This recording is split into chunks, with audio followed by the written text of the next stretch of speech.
Hello everybody, this is Janice Goldschmidt and I'm back with another video tutorial. Today my topic is MyPlate, and MyPlate is one of the most important tools we have for help shaping consumption patterns. We use it at CSS to create meal plans, and it's a very widely used tool in the United States for helping individuals who want to eat better or who want to lose weight. And it's driven by a lot of hard data that tell us how Americans eat and how they need to improve. So my goal today is to introduce you to MyPlate, explain the background of MyPlate, explain how it attempts to shape behavior and what its guidelines are and what its suggestions are, and to give you some tips for utilizing it. And I hope that by the time we're done, MyPlate seems very familiar to you and something that you can utilize on a regular basis in the house where you live or the house where you work with individuals. Like many of the other nutritional programs for Americans, the MyPlate comes to us from the United States Department of Agriculture. And MyPlate finds its origins in the 2010 Dietary Guidelines for Americans. This report was compiled over numerous years and was based on data collected from a very, very high quality study called the National Health and Nutrition Examination Survey, which looked at the way Americans eat in great detail. It's one of the highest quality dietary studies in the world. And coming off all of this data, the guidelines came up with two themes. One emphasized physical activity, which is not going to be the focus of today's presentation. But the other theme that emerged from the 2010 diet guidelines was a greater emphasis on balancing of calories. One of the trends that was becoming very apparent worldwide, but very much so in the United States, was an increase in the rates of overweight and obesity, an increase in body fat, in other words, and that is driven by overeating. And so the 2010 guidelines really wanted to find a way to more effectively shape the way Americans were eating, to try and address the issue of overweight and obesity. And so they wanted a visual. So prior to the 2010 report, the visual utilized by the U.S. government was MyPyramid. And MyPyramid was an attempt to inform citizens on how much of each quantity of food to eat in terms of macronutrients, carbs versus proteins versus dairy versus fruits and vegetables. But there was concern with the rising levels of obesity and overweight about whether this was an effective way to shape consumption patterns. And because of this, a new visual was created. And that new visual was MyPlate. And MyPlate was an attempt to make the plate itself, essentially a metaphorical dinner plate, a visual image and guide people into how much of each type of food they should be eating on a daily basis. So let's take a good look at this picture because we're going to be seeing it a lot in this presentation. And there's basically 5 categories we're going to need to address: fruits, vegetables, grains, protein, and dairy. So let's take a moment and look at each of the categories and what MyPlate tells us. Okay, so first up we have fruits. And MyPlate is going to take a very expansive view of fruits. And they're going to say that servings include basically any type of fruit, including 100% fruit juice. And it can be fresh, it can be canned, it can be frozen, it can be dried, and it can be whole, cut up, or pureed. They recommend 1 to 2 cups of fruit per day. And we're going to be having a handout for you so that you get a listing of some appropriate serving sizes and appropriate fruits. The key thing here we want to emphasize is don't overdo it on the fruit juices. They aren't as filling as the whole fruits. And so you don't want to utilize fruit juices to the exclusion of all other options. So if we return to our visual, the 2 to 3 servings of fruits we just talked about would fill that upper left corner of the plate. So what's next on our MyPlate? We're going to go on and talk about vegetables. Once again, MyPlate's going to take a very broad view of what vegetables are. They're going to consider us serving any vegetable, including 100% vegetable juice. And they're going to count anything that's raw or cooked, fresh, frozen, canned, dried, dehydrated, and it can be whole, cut up, or even mashed. However, the MyPlate is going to differentiate among the different types of vegetables, as we'll see now. So MyPlate's going to divide vegetables into 5 broad categories. The first is dark green vegetables, and these have very high nutritional content, and MyPlate's going to encourage consumption of these on a regular basis. And these include broccoli, spinach, all sorts of leafy greens, including collard, turnip, and mustard greens. Then we have red and orange vegetables. Because of the color in them, they have really powerful nutritional phytochemicals, and they should be eaten regularly as well, and these include tomatoes and red peppers.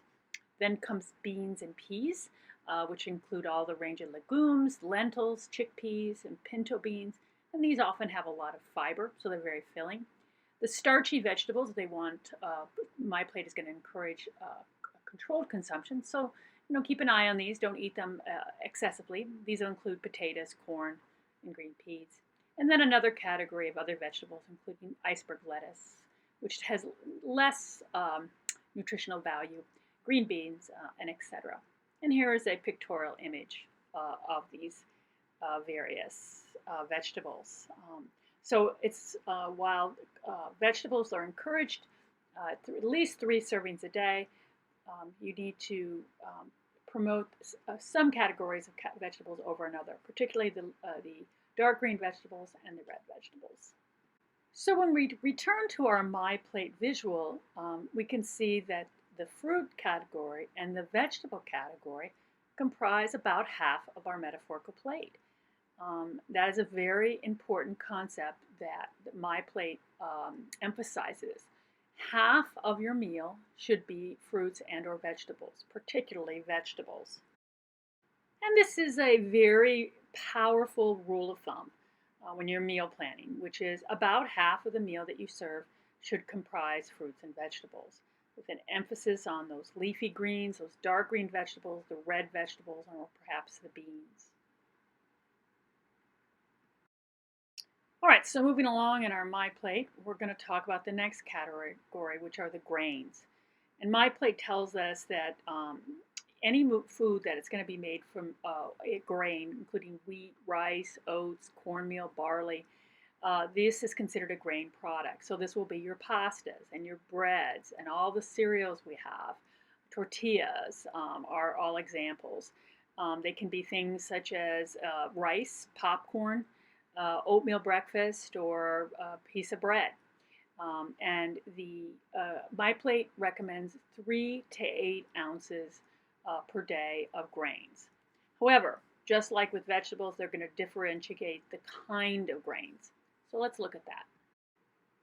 So MyPlate is going to differentiate between refined grains and whole grains. A whole grain is a grain where the bran or germ remains. And because of this, it has a higher nutritional content. Refined grains are going to be found in a lot of your processed foods. So when you get a Pop-Tart, it's made of flour, it's going to be white flour. White flour is going to have less nutritional value than whole wheat flour. You'll find white rice versus brown rice. Brown rice has the outer hull, it has a little more fiber and a little more nutritional content. Cream of wheat versus oatmeal, for example.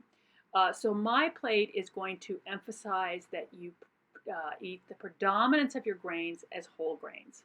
Okay, so try to emphasize when you're menu planning or cooking to use a whole grain over a refined grain. So when we return to our MyPlate visual, we can see that we've got our fruits, our vegetables, and our grains now nicely defined. We'll move on to the next category, which is protein. So MyPlate refers to protein, not meat, because lots of different food types that are non-meat can provide protein, which is much needed in the body. So MyPlate includes meat, of course, and poultry and seafood, but also includes beans and peas and eggs and the whole range of soy products that often pass as meat substitutes, meat analogs they're called.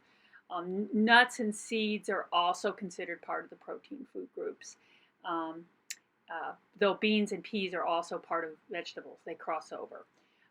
So MyPlate is designed so that vegetarians can use it, but they have to be very vigilant about ensuring that they get enough protein into their diet. There are 2 points that the MyPlate also emphasizes in regard to the protein category. One is that individuals should attempt to eat seafood regularly.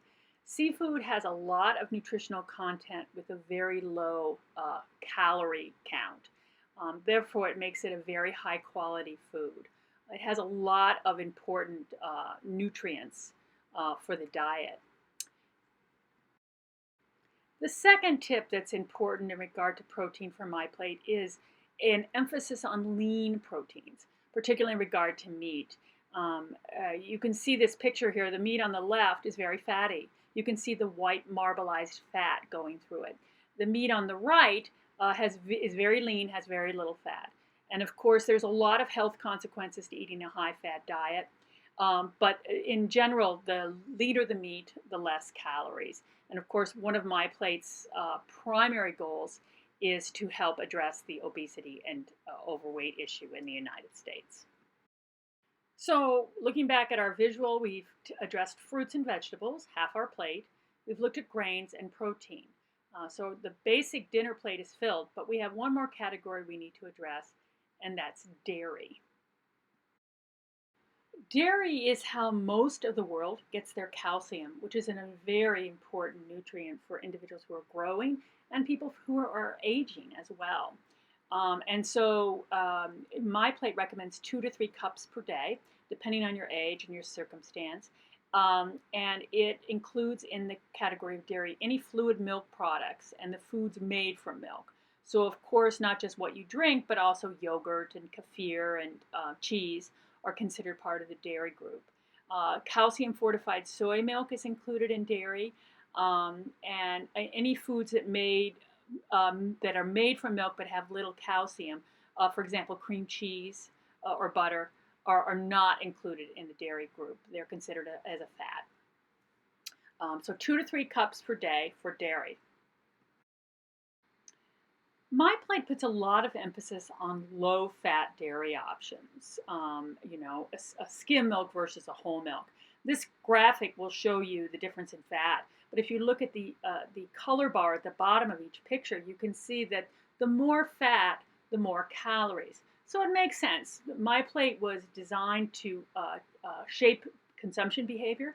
We're trying to address that overweight obesity issue, and thus it puts a lot of emphasis on lower fat options, thus lower calorie consumption.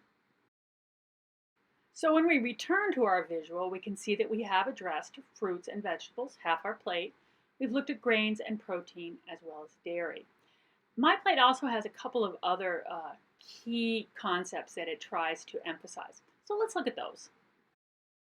First, MyPlate really emphasizes control of salt intake. And here we're not talking about natural salt intake, like for example, a lot of seafood has a high salt content. We're talking about processed foods primarily. And you can see by this graphic where a lot of salt is going to show up in processed foods, particularly things like soups and breads, pizzas. What it suggests that you do is look at your options, and when you have two choices and one is of a higher salt content, try and emphasize the one with the lower salt. And, take the pragmatic road, in other words. Don't avoid salt, but try and take the options that offer less in processed foods. Another key point in MyPlate is an emphasis on choosing water as an option for a drink, particularly when given a choice between water and a sugary drinks. The problem with sugary drinks is the calories, of course, but the fluids we take in don't tend to fill us up as much as the food. So when you're having a drink with sugar in it, you're taking in calories that won't give you that full feeling. And that consequently might lead to overeating and might be a factor in the overweight obesity problem in the United States. Lastly, one of the biggest ideas behind MyPlate is the idea of portion control. I mean, the whole idea of looking at a plate and sizing up how much food should be on it. This is a huge part of MyPlate, and it's such a big issue that we have decided we will do a separate video on this topic.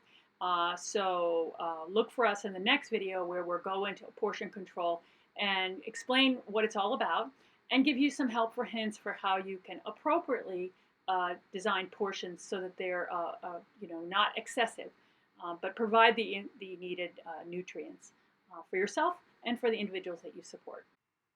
And there I am. I am here to support you. And if you have any questions or suggestions or concerns about this video, please feel free to reach out to me at the email address I've provided here. Or if you have any topics you'd like me to address in a future video, I'd be happy to listen to you. If not, I'll see you in the next video.